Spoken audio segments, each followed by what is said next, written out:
episode 39 of the Fintech Moshpit, and we have global banking influencer Jim Marous joining the group to talk about the Payment Protection Program and Fintech.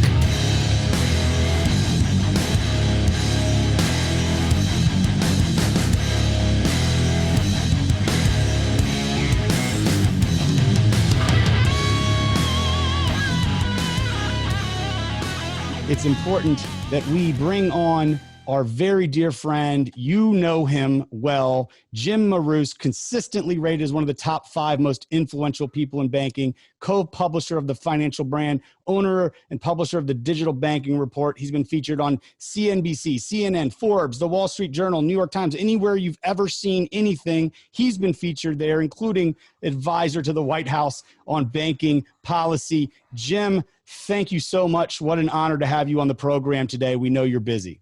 Hey, crazy time, isn't it? It is. Insane. It is. Let me tee you up, because before we bring on the rest of the mosh pit, we want to hear directly from you. You've got your finger on the pulse of this. Everyone knows PPP, $350 billion in potentially forgivable loans. It's for those who maybe you're just catching up. You take your average monthly payroll, you can multiply it by 2.5, and then people who are trying to make their way through this COVID-19 time are able to use it.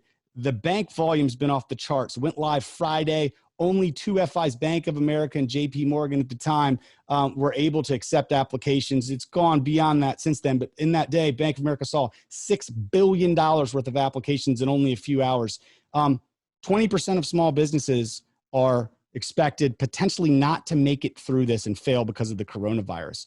Fintech firms have a lot to offer. We know cutting edge technology, the ability to use borrower data to assess risk, to reduce defaults, and in a lot of cases to single percentages. They can accept online. They can lend in minutes. They can wire money in less than 48 hours, and they can do it all remotely. Give us your take, Jim, on what's going on more broadly, what the banks can be doing, but also how could fintechs be further unleashed here? Yeah, what we have right now is we went from 4 weeks ago, let's call it, where we were in the height of prosperity in the banking industry. Everything was going well. Organizations were trying to improve customer experience, trying to improve digital transformation, changing things internally to make it so their organization would be more digital.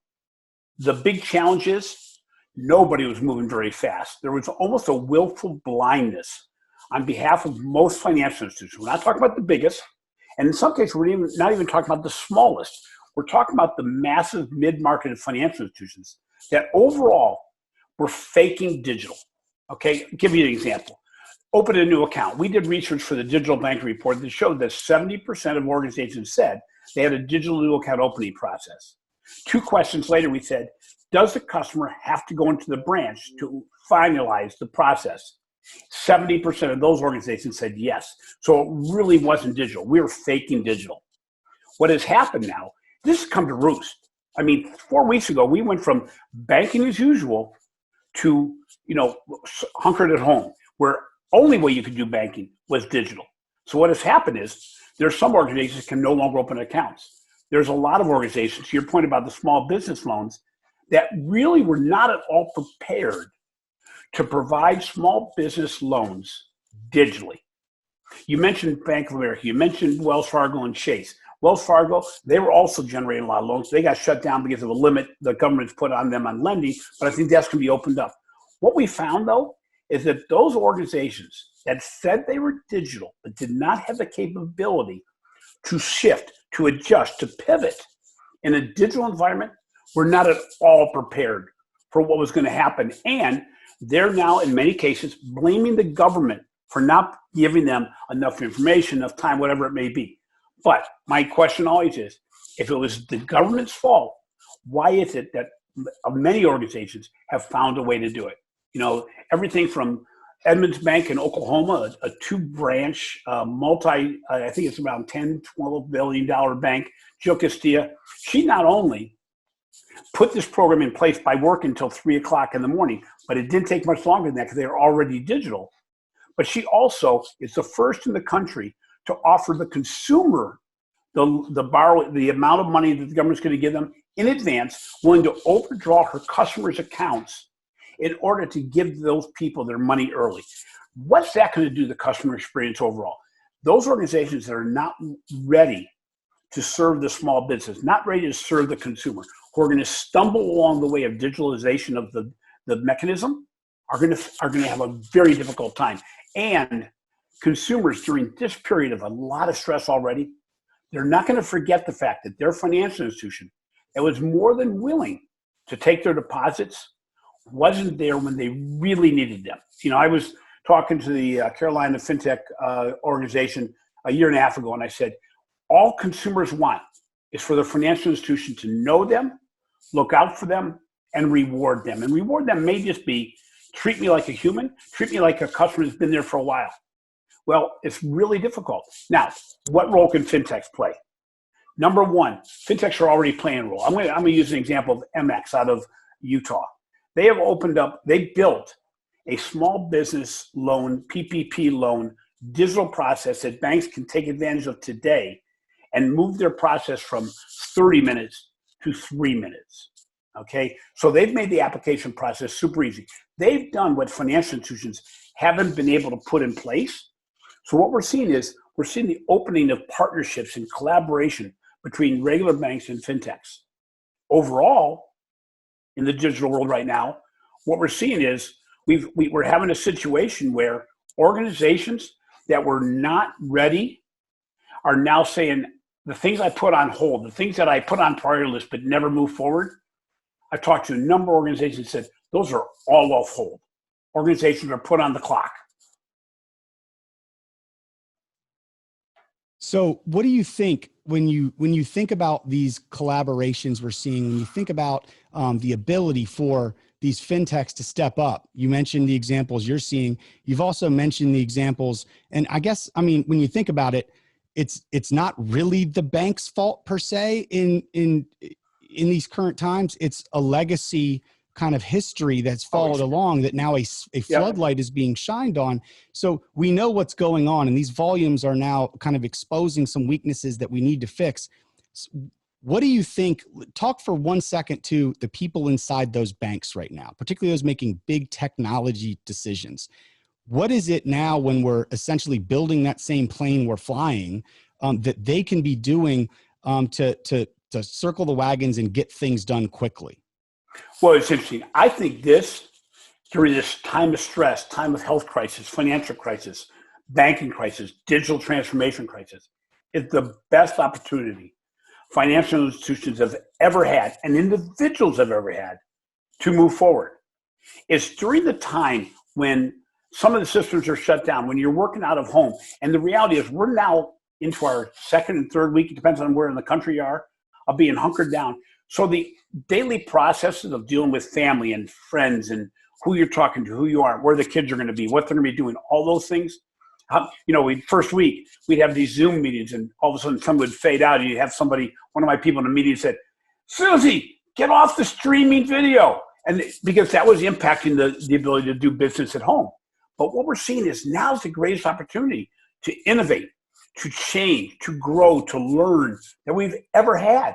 We're having dedicated time right now to be able to change and go after a passion.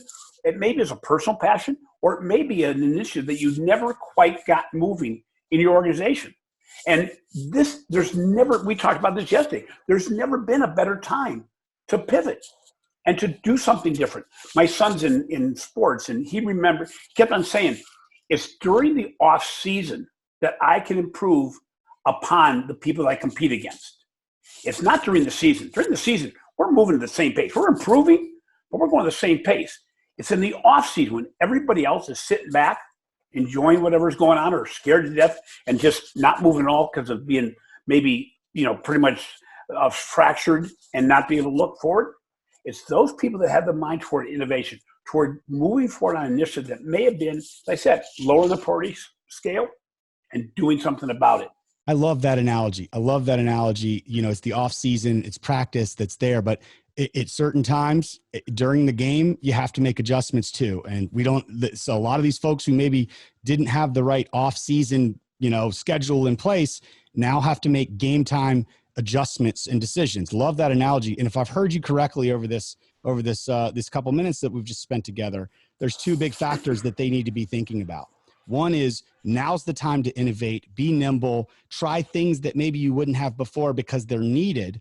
And I think two was the reputational piece, which is your clients are going to remember now more than ever how you acted, how you treated, how you viewed maybe your bottom line versus their need and the complexities that all surround that.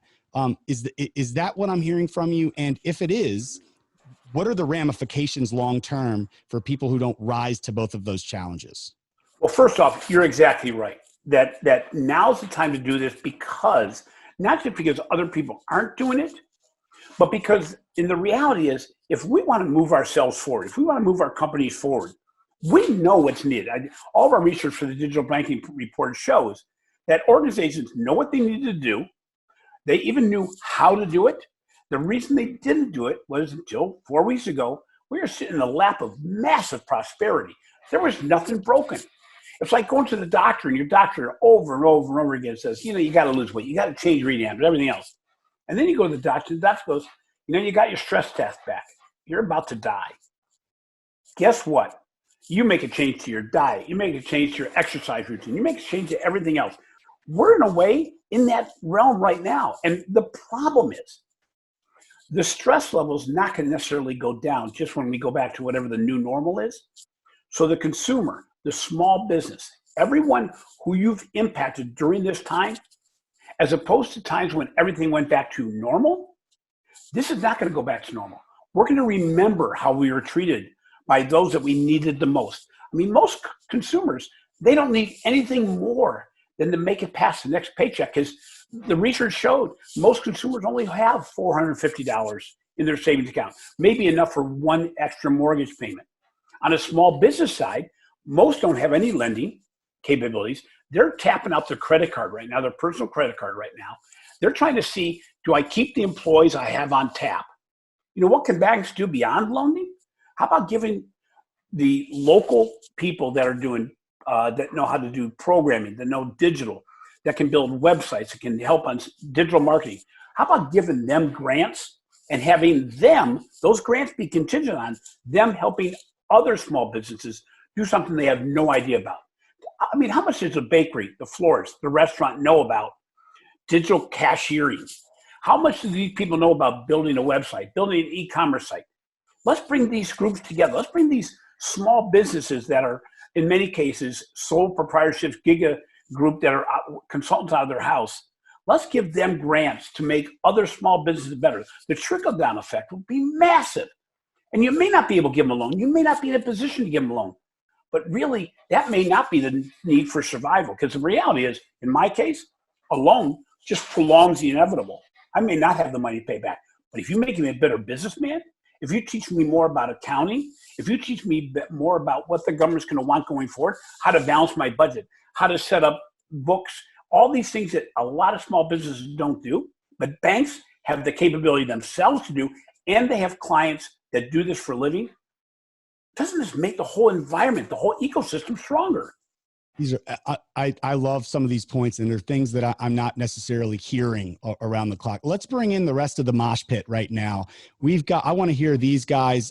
They've been listening intently to our great guest, Jim Marous, and I'd like to hear them. If you guys come off video, I'd like to hear their thoughts on what they just heard one at a time. We've got Chris Hart, the founder of Level, Aubrey Hawes, executive at Oracle, Scott Harkey, the big time bigwig also over at Level, and Patrick Rivenbark at Create Opportunity, as well as our production crew. Let me start. I'm just going to go around the horn one at a time. Chris Hart, let me start with you. What jumped out at you? What did you hear? I think the thing that stood out to me the most, Hark, is Jim's comment about just how unprepared a lot of organizations were for this. And, the analogy that kind of stands out to me is like the best time to plant a tree is 20 years ago. The second best time to plant a tree is right now. So yeah, I think we're seeing this too. A lot of organizations were not prepared. That's not an excuse to not take action now. And I think, you're right in that. This is a great opportunity, a great time to get that started. This is the type of genesis or moment that leads to those efforts getting funded and getting the investment and attention that they need. So I think it's unfortunate that it came to that, but it's great that we're at an inflection point.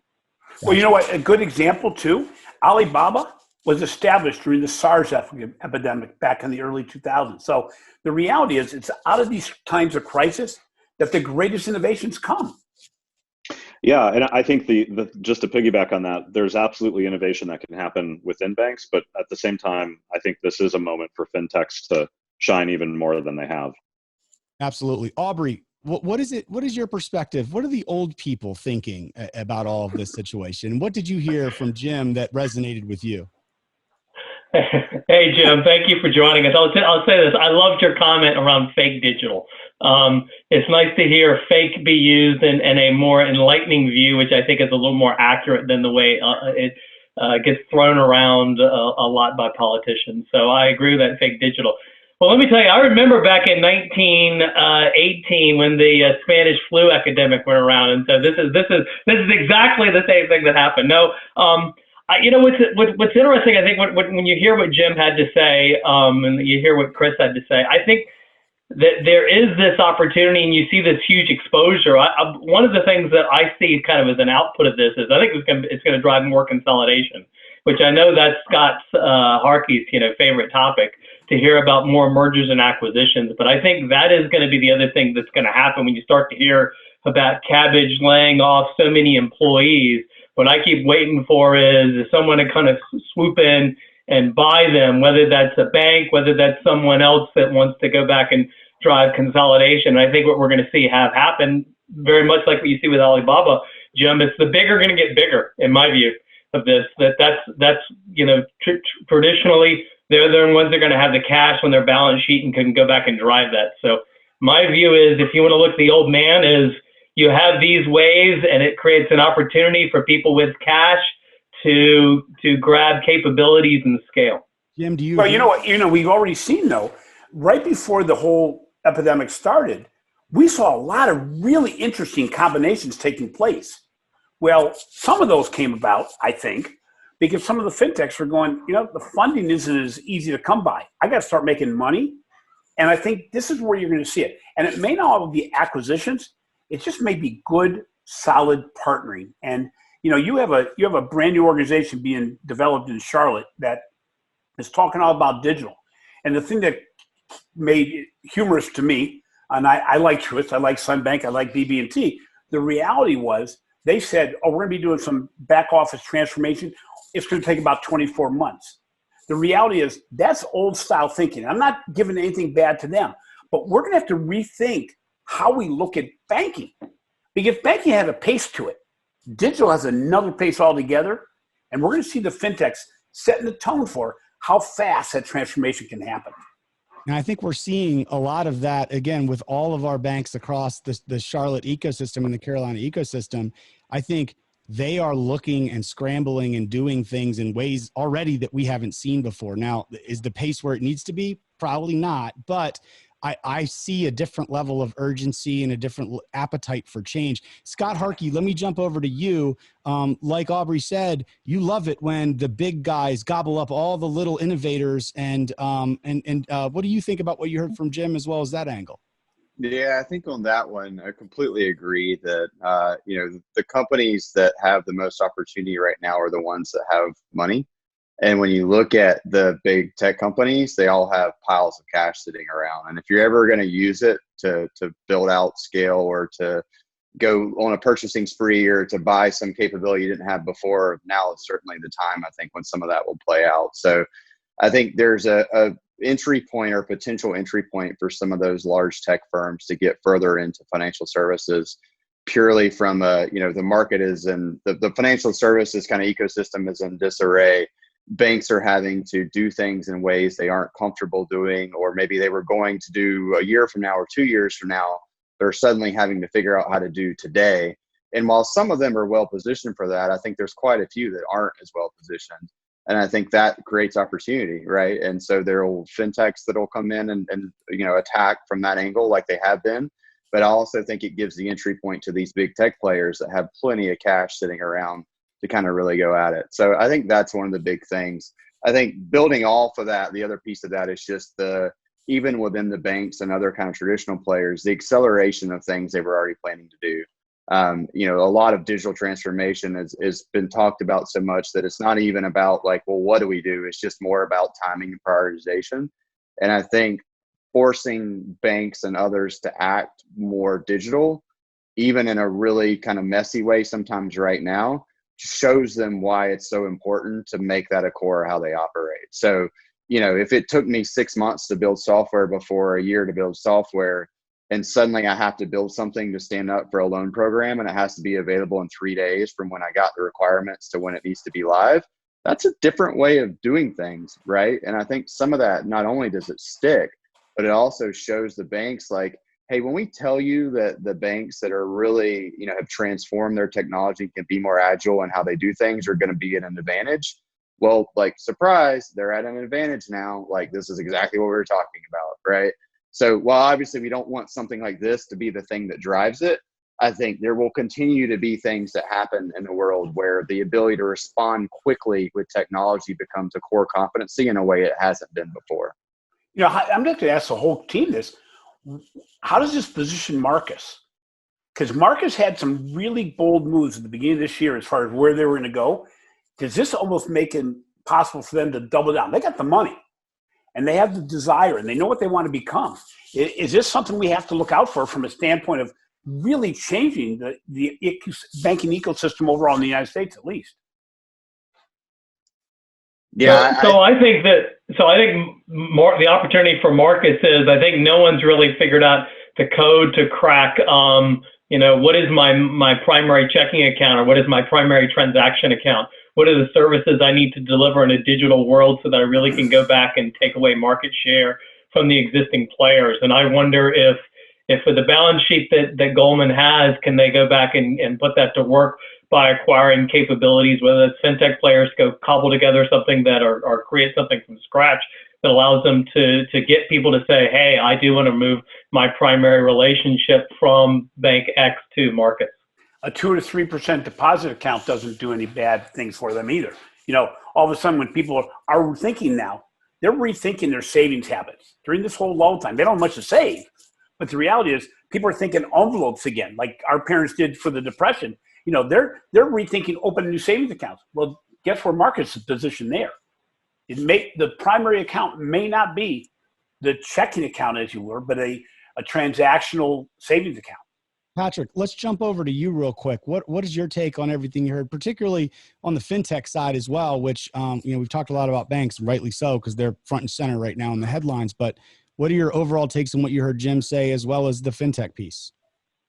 So overall, I think it actually exposes that we've been talking about a lot of the wrong things for a long time. And I think what I'm hearing is it's not about necessarily a fancy new account opening application. It's about operations on the back end. It's about better data agility on the back end. And it's about marketing around your website, right? Can you make a new form in the next day? Can you get that data and put it into a new system? Do you have the operational capability to streamline what you're doing behind the scenes? Because a lot of these banks, if they focus on that back end piece first, could use e-sign and DocuSign, and even though it'd be a quote manual data entry on a form level, we keep talking about the front end, but really it's the back end of that digital really means, and that operational piece that's important. And that's what's being exposed, because if I could send an email and get an account open that day, fine by me, right? And you could have that agility today. That wouldn't be the ideal state, but it'd be the ideal state in this past week or two, right? So I think it's more about, we've been talking about the wrong things for a long time, and banks are finally realizing that I need to do some internal work first before I'm even ready for a lot of the new fintech front end pieces, especially when we talk about middle market on down. Jim, let's give you the final word here. I wish we could do this so much longer, but we know you've got 1,000 things going on and we want to keep it bite-sized for everyone. So some closing thoughts from you, my friend, before we end episode 39 here. Well, one thing is it just came up, the importance of data and analytics and be able to apply that, not to know the customer internally, but for the customer to know you know them. I brought up an example about my SBA partner in PNC Bank giving me a general email saying, oh, by the way, if you don't have online banking, now's the time to sign up. I'm going like, come on, guys, you can do better than that. Don't give me a general email. By the way, 6 days after I put in an application to hear from them, they get back to me, tell me how fast and important it is to be really speedy. But I think the thing we're going to have to remember is not only are the financial institutions not going to go back to what they were, the consumer and the small business are going to be looking at business completely differently. There's going to be more of a security blanket needed. I don't think anybody's going to think that we're going to be able to just forget about what just happened and move on. The economy is going to take a long time to recover. And those organizations that can put the pieces together to take this time right now to become stronger individuals, departments, and organizations, it's going to pay off. I talked to you about the fact that my son having to work in the off season. Well, this is the off season for most organizations, but it is for the consumer as well. The question is the consumer that previously went into the branch, is the small business that always visits the branch, going to go back to that method in the new world now that they've learned the benefits of digital? So banking environment, fintechs, individuals, we all have to wake up and realize there's no going back here. It's going to be digital. It's going to be applying data for the benefit of the consumer. And the customer experience is no longer going to be built on how friendly the teller was. It's really going to be on how quickly can I get to where I want to go and get the solution I'm looking for. Well, I hope everyone out there, whether you're in a bank, you're in a fintech, you're a consumer, or you just care what's going on, was taking notes, because episode 39 here of the Fintech Moshpit with the normal cast of characters and then our good friend Jim Marous was one for the books. We thank you so much for joining us today, Jim. Love to join you again. It's a lot of fun.